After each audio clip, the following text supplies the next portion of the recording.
With Team of the Season just around the corner, if you guys need FIFA 23 coins, make sure you check out MMOXP.com. Their link is down in the description. They're fast, cheap and reliable, and if you use my code Rema, you can get yourself a nice 5% discount. So what's up guys, my name's Ash and welcome back to a brand new video. In today's video guys, I've got some custom tactics and player instructions for one of the most balanced formations in FIFA 23, one of the best defensive formations and one of the best formations to see out a game. This is the 4-4-2. Now, just before we get into today's video, guys, please be sure to drop this a thumbs up as it does really help me out. Sub to the channel if you are new, and don't forget to turn on notifications so you do get notified when videos posted. And with all that aside, guys, let's get right into today's video. Okay, guys, so starting off with the custom tactics, for the defensive style, I like to have this on balance. The reason we have it on balance is because you have the most control over your defense, where you can press when you need to press, and then you can drop off and be a little bit more passive when you need to be. So balance just gives you the very much needed control over your defense, especially against those higher level opponents.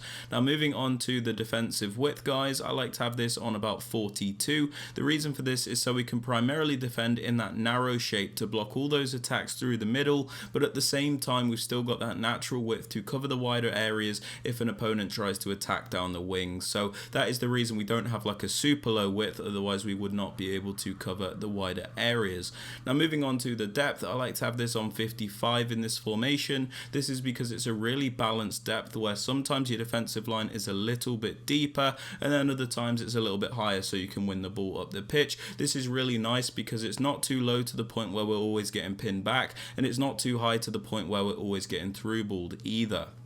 Now moving on to build-up play, guys, I suggest having this on balance. This is because it allows you to be more varied in your attack. So sometimes you can play a little bit slower, other times you can play quicker. It just gives you a really nice balance and it doesn't force you to play a certain way. It's also the most consistent with all types of FIFA 23 gameplay, because I'm sure a lot of you guys are aware that play this game a lot. FIFA 23 gameplay is very inconsistent. Sometimes it can be fast gameplay, other times it can be really slow gameplay. So for example, something like fast build-up is very good when the gameplay is quick and responsive, but it's going to be absolutely terrible when the game is slower. So I just suggest going for balanced. Now moving on to chance creation, guys, I suggest using direct passing. This is because it's the most meta option you can use, where it bunches up your attackers against the defenders, so you can do the really overpowered 1v1 isolation plays. Players also make those extra movements in the box so you can get that extra pass off to guarantee the goals, so you're minimizing that RNG with the goalkeeper saving. Not everyone likes direct passing, and that's fine. If you are one of those people, I'd suggest using something like forward runs, which will commit your players very far into your opponent's half, but just beware, if you lose the ball using forward runs, you are going to be in a lot of trouble. Moving on to the attacking width, I like to have this on about 46. The reason for this is we don't want the width to be like super wide, otherwise we're going to have to like fire missiles just to get a simple pass off to our teammates, because they're all like spread out and really far apart, and we don't want it like super narrow either, otherwise our players are like sat on top of each other, and yeah, there's not much use in that. So I kind of just like to go for a balance where, you know, we're neither wide nor super narrow. It's just a nice balanced width to use. Now moving on to players in box, I like to have this on 6 so I can commit some players into the box to create those chances, but at the same time we don't overcommit the entire team to the point where we get counter attacked. As for corners and free kicks, I have these both on 1 because there is a corner kick routine that I use which requires both of these to be on 1. A link to that in the top hand corner of the screen. Now moving on to the players you want to use, guys, in the 2 striker positions, I suggest going for a balance between the 2. So what I like to do is have one more creative player on this left hand side and then one more poacher finisher type of player on the other side. So it's like we've got like this creator finisher dynamic. This is so we can switch up the attack a little bit and we're not as one dimensional, because if we're just using like 2 out and out strikers, we're very limited in our attack, where we always just have to play like these through balls and crosses because it's all these strikers can do. So it's nice to have a creative player so you can really get the most out of your attack. Now moving on to the left mid and the right mid, you're going to want to use good winger style players. These are players that obviously have good pace, good dribbling, good skill moves, good crossing and shooting. It's super important that these players are really good creative players, as they are your main outlets in the team. If they're slow and clunky and have no creative ability, you're going to struggle a lot to use this formation. Now moving on to the left centre mid, I like to use a more defensive minded player. So we're going to want to use somebody with a medium high work rate if you can get it, so you get the maximum contributions in defence and then not too bothered about about going forward, but you're just going to want somebody with really good defensive stats in this position. Now moving on to the right centre mid, I like to go for a more box-to-box style player. This is somebody that is going to attack and defend for us, so the perfect work rate for this player would be a high work rate, so you get the maximum contributions in attack and defense. But if you can't get that, just make sure that this guy, the guy in this position, is very well rounded and has good stats all around.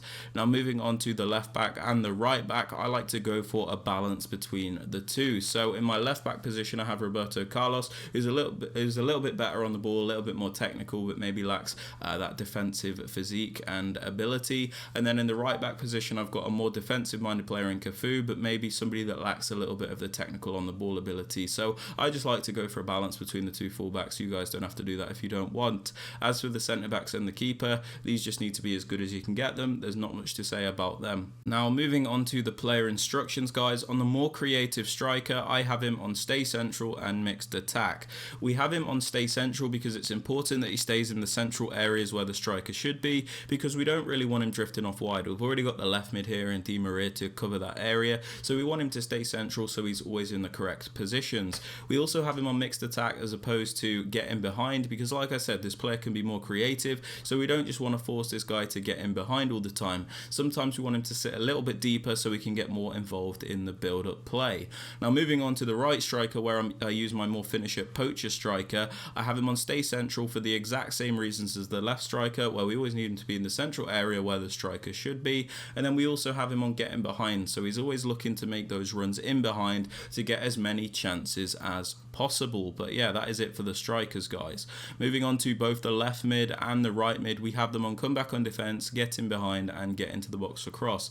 We have them on comeback and defense, so they sit in a better position when we don't have the ball. If you have them on basic defensive support, sometimes when you lose the ball, the team can feel a bit like a 4-2-4, where the right mid and left mid don't really fill in the positions correctly. So by putting them on comeback and defense, it just means they do keep the correct shape. It also makes it easier when you win the ball back, because they're going to be in the correct shape, meaning it's easier to build up the play with the whole team because they're all in position.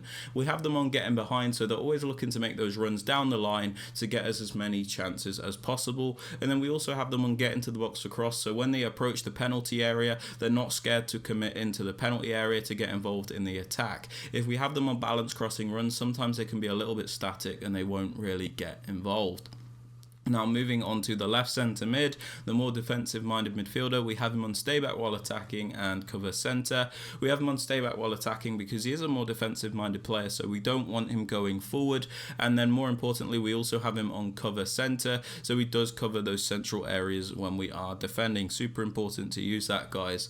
Now moving on to the right centre mid, the more box to box style player, we have him on default settings and cover centre.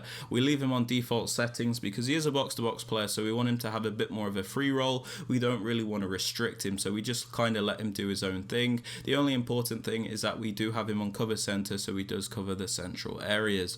Moving on to the left back and the right back, I have them both on stay back while attacking, so we are as defensively sound as possible, because if we commit both fullbacks forward, when we lose the ball, one through ball will absolutely do us.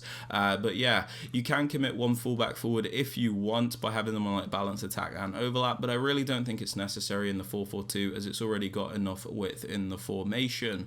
As for the centre backs and the keeper, I leave them on default settings and I do not touch them. But yeah, guys, they're my custom tactics and player instructions for the 4-4-2. If you have enjoyed, please be sure to drop it a thumbs up, as it does really help me out. Sub to the channel if you are new, and don't forget to turn on notifications so you are notified when the video is posted. And with all that aside, guys, I hope you have a fantastic rest of your day, and I'll catch you all in the next one.